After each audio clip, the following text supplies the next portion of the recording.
It started with a diplomatic visit, harmless enough. A small delegation of Zeraxi scholars sent to observe the newly inducted species known as humans. They were categorized as mid-tier sapients, average intelligence, aggressive tendencies, but seemingly cooperative.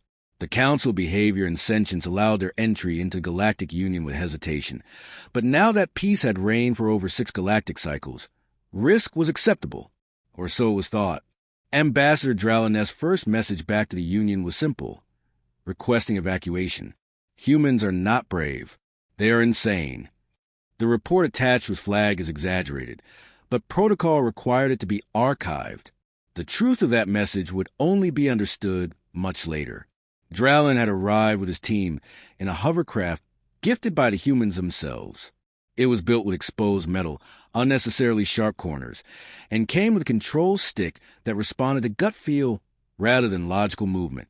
Their human pilot, Lieutenant Caravas, welcomed them with a grin, a toothy grin. The Zeraxi had no teeth. "Hope you don't mind turbulence," she said before engaging a vertical thrust that pinned the researchers to their seats so violently their translator units screamed apologies. Once airborne, she laughed and turned to them. "So, you guys want the city tour or want to see the edge of the stratosphere first?" Dralen made the mistake of choosing the latter. That was the day he learned what a skydiving suit was. It was also the day he watched a group of humans leap out of a perfectly functional aircraft on purpose. Free fall for nearly 2 minutes, and deploy thin fabric wings with glee. Why would you do this? He had asked one of them post-landing, once he could move his limbs again. For the thrill, the human answered, shrugging.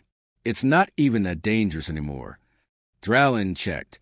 The mortality rate was 2.7% on a voluntary recreational activity. He didn't sleep that night. The next day, they were taken to the Arctic station. Why? Because the humans insisted he see polar plunges, where individuals strip most of their thermal gear and dive into freezing waters for enjoyment. Some did this after rolling in snow. Others followed it with shots of ethanol-based drinks, so strong they'd be classified as explosives by most spacefaring civilizations. Is this punishment?" asked Exethal, the biologist on the team. "No," a scientist in a swimsuit replied. "It's invigorating. Wakes you up like nothing else." Exethal fainted. On the 3rd day, Dralen was shown a place called Australia. The humans explained it was home to the deadliest creatures on Earth. Yet they lived there anyway. Giant spiders that hid in shoes. Snakes that liked toilets. Jellyfish invisible to the eye, but lethal to the nervous system. And people lived there. Happily.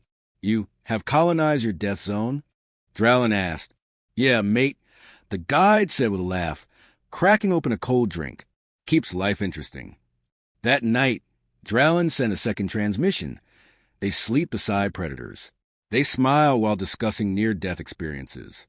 I witnessed a man high-five a crocodile trainer. This is not courage. This is something else entirely. The delegation was invited to a human sport event, not a competitive strategy game. No, it was called mixed martial arts. It involved 2 humans locked in a cage, exchanging blows until one of them lost consciousness or gave up. The crowd roared in excitement. Dralen tried to intervene, thinking it was a legal dispute being violently settled. The humans laughed. "Nah, this is just Friday night entertainment." The victor of the match had a broken nose, missing tooth, and was smiling. He put up a good fight, the man said, lifting his opponent's hand. "I love this guy." Dralen reviewed the footage 3 times. There were no signs of hostility, only joy. They called it mutual respect. On the 5th day, a group of humans invited the delegation to a remote location in what they called the Pacific Ring of Fire. Dralen hoped it was metaphorical. It was not. They had been brought to observe volcanic activity. Active, volcanic, activity. "Don't worry," the human geologist said cheerfully. "We're just dropping drones in to study the magma flow. Worst case, a small eruption, but we're far enough." The drone failed. A human in a heat suit volunteered to descend into the edge of the crater to recover it manually. "What if it erupts?" Dralen asked, horrified. "Then we run real fast." The human grinned. The 6th day was the worst. The The humans decided to showcase their space tourism. Dralin was familiar with orbital platforms. He was not familiar with launching civilians into orbit in what was essentially a modified freight capsule strapped to explosives. They called a rocket. This one's named the Big Nasty. The engineer said proudly, "Built it in my garage." It had flames painted on it. Dralin wanted to cry. "Why would you trust your lives to this?" he asked. "Because it's awesome," they replied. "And if it blows up? Well, hell of a way to go." The launch went fine, miraculously, but Dralin was done. The 7th day, the humans apologized. "We realize we've been showing you all the wild stuff. Maybe you prefer something relaxing." Dralin nodded weakly. They took him to something called a theme park. He should have known better. There, children, tiny, fragile humans, willingly strapped into machines that spun them upside down, hurtled them through corkscrews, and dropped them from towers to simulate freefall. "We give them cotton candy after," a parent said, as their child screamed in delight from a ride named Oblivion. "They sleep better after a good adrenaline rush." The cotton candy was pure sugar. Dralin was certain it counted as a class. Too narcotic in the Union.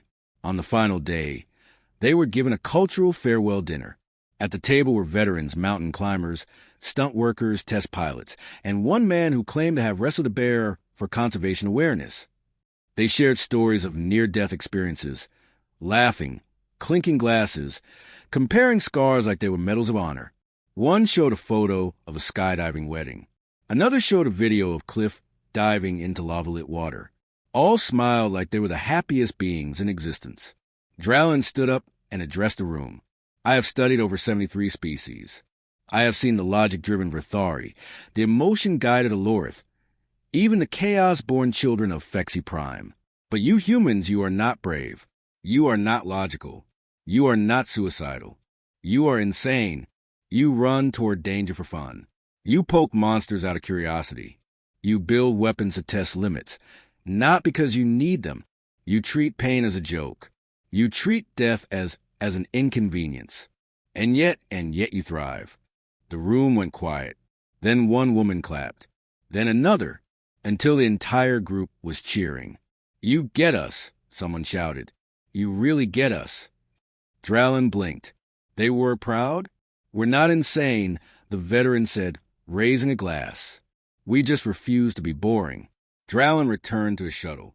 When asked by his superiors what his final recommendation was, he answered simply, containment, respect, and never, ever challenged them to a dare.